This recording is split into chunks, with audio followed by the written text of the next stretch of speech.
അസ്സലാമു അലൈക്കും കൂട്ടുകാരെ. നിങ്ങൾക്കൊന്ന് ഉള്ളിത്തണ്ട് ഉപ്പേരി വെച്ചാലോ?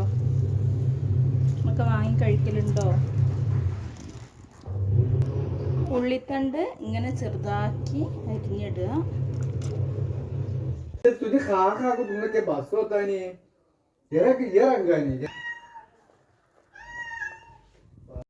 ഈ പച്ചമുളക് ഞങ്ങൾ വീട്ടിലുണ്ടായതാണ്. നല്ല എരിവുള്ള പച്ചമുളകാണ്. ഒരു പാത്രം അടുപ്പത്ത് വെച്ചിട്ട് കുറച്ച് വെളിച്ചെണ്ണ ഒഴിക്കുക. ഇനി കുറച്ച് കടുക് ഇട്ട് കൊടുക്കുക. കടുക് പൊട്ടിയതിന് ശേഷം കുറച്ച് വെളുത്തുള്ളി ഇട്ട് കൊടുക്കുക. ഇനി പച്ചമുളക് ഇടുക. ഇനി കുറച്ച് കറിവേപ്പില കൂടി ഒന്ന് ഇളക്കി കൊടുക്കണം.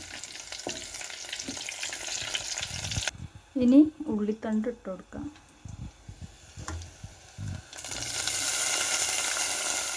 നിങ്ങളുടെ നാട്ടിലൊക്കെ ഇതിനെന്താ പറയുന്നത് കമൻറ്റ് ചെയ്യണം. ഞങ്ങളിവിടെ ഉള്ളിത്തണ്ട് എന്നാണ് പറയും. ഇനി ഒന്ന് ഇളക്കി കൊടുക്കാം.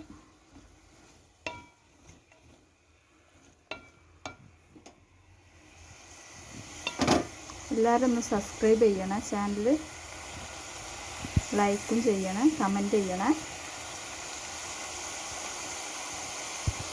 ഇനി കുറച്ച് ഉപ്പിട്ട് കൊടുക്കാം. ഇനി മൂടി വെച്ച് വേവിക്കാം. മൂടി തുറന്ന് ഇളക്കി വെക്കാം.